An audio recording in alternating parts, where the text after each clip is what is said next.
Hello, cuties. Grammy here. Grammy doll here.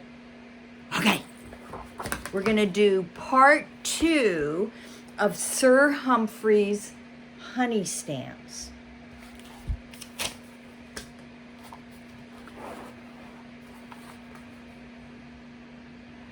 What happened to it? The honey. I took some home for my family. You remember my family, Lucy the wife. He pulled out a wallet filled with photographs, and there's Dora, our littlest fox. And that's Ted, and the tall one is Stan. Boy, are they ever growing. Sir Humphrey stared intently at Freddie. Your family couldn't possibly eat that much honey.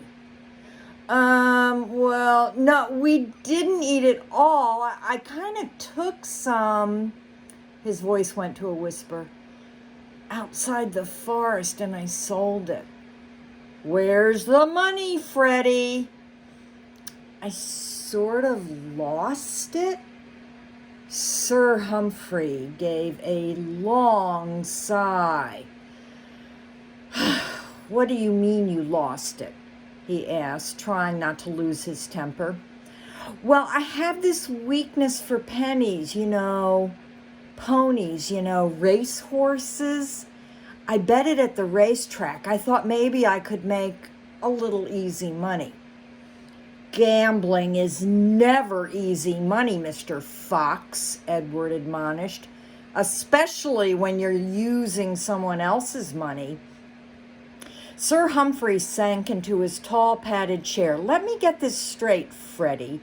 You stole my honey, sold it without my permission, and gambled away the profits?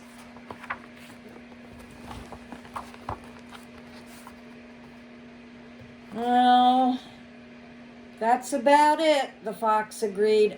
I'll pay you back, though. Sir Humphrey rose. You will pay me back immediately. If you must, sell everything you own. But sir, Freddie pleaded, you can't mean that. What about my family? How will we live? You should have thought about that before you took my honey. Oh, please, sir, Freddie whined, falling to his knees before the wealthy bear. Please, Sir Humphrey, give me one more chance. You're such a kind, forgiving bear. I'm really sorry. What I did was wrong, I know that. Please forgive me. I've learned my lesson. If you'll only be patient with me, I'll give you back every single jar. Please, sir. Oh, get up, Sir Humphrey said. I should have you thrown into jail, but I can see that you're sorry for what you did, and I forgive you. Oh, thank you, sir, Freddie cried. I'll start paying you back as soon as... You could never repay it all, the wealthy bear said, shaking his head. Ed, strike out his debt. Sir? The bookkeeper questioned. Cancel it. Give him a fresh start. Rising again, Sir Humphrey offered the fox his paw. Oh, Sir Humphrey, thank you, the overjoyed fox said. I'll never forget your generosity and kindness. Thank you. Now back to work with you, Sir Humphrey motioned, you crazy fox. Yes, sir. Oh, thank you, Freddie continued, bowing his way out of the room.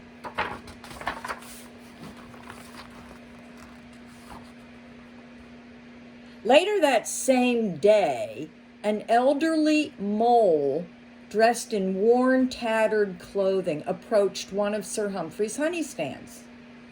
His name was Barnabas, and he was a poor mole who could only afford to buy very small amounts of honey at a time. On this occasion, Barnabas had no money at all, yet he was quite hungry. He stood to the side until the other customers had left. Good day, Mrs. Rabbit, the elderly mole said timidly. Why, hello there, Barnabas. I haven't seen you around lately. What can I do for you today? I was wondering, he said hesitantly, if I might have a bit of honey, a small cup perhaps? Of course, she said, lowering her voice. Would you like me to put it on your bill? Oh, please, if it's not too much trouble. Mrs. Rabbit hopped over to the honey bin, dipped out a generous cupful of the sticky golden nectar, and handed it over the counter to the hungry, waiting mole. She wrote down 1 cup on a bill as Barnabas slowly started home. Just then, Freddie the Fox arrived. He visited each honey stand every day to check up on the employees and make sure that business was running smoothly. Good day, Mr. Fox, Mrs. Rabbit said. Don't just stand there, Mrs. Rabbit. Get me today's records. Hop, hop. Yes, sir, she said, scurrying to gather the needed papers. Here you are, sir. He grunted, looking them over. Very well, I'll be back tomorrow. Freddie the Fox turned to leave and walked right into Barnabas, who had stopped to sample the delicious syrup. Oh, excuse me, sir, Barnabas apologized as his honey spilled over onto the ground. You old fool, Freddie hissed, wiping droplets of honey from his smooth, shiny coat. Suddenly, Freddie recognized the mole. Hey, aren't you Barnabas? Let's see your money, fella. I haven't any money at the moment, but I put it on his bill, Mr. Fox, Mrs. Rabbit explained. Oh, no, you don't, Freddie ordered. No money, no honey. In fact, he said, shuffling through his notes, let me see. Barnabas. Aha! According to my records, you already owe me for 1 cup of honey. Yes, I know, sir, but... No buts about it. Freddie grabbed the elderly mole by the coat. Pay up! Mr. Fox, Mrs. Rabbit protested. Please don't shake him. Where'd you hide your money, mole? You gotta pay up right now, Barney, old buddy. Give me this coat and that cane, and let me have your hat. Mr. Fox, Mrs. Rabbit pleaded. Another word, Freddie the Fox said, baring his sharp white fangs. And you're fired, Mrs. Rabbit. Please, Mr. Fox, be patient, Barnabas begged, falling to his knees.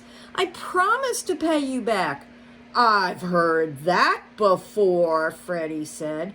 He started yelling, Police, police! This man won't pay his bill.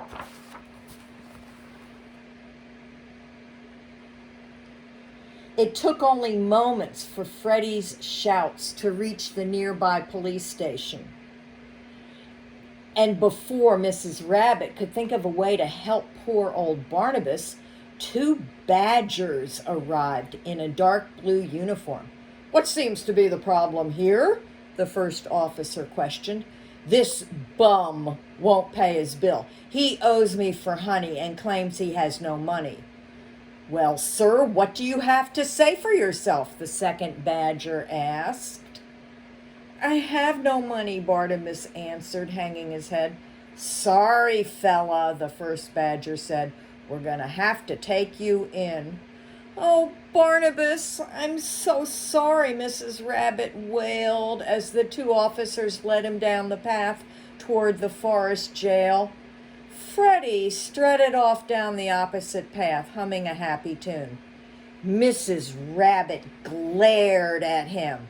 I must help old Barnabas, and I know just what to do.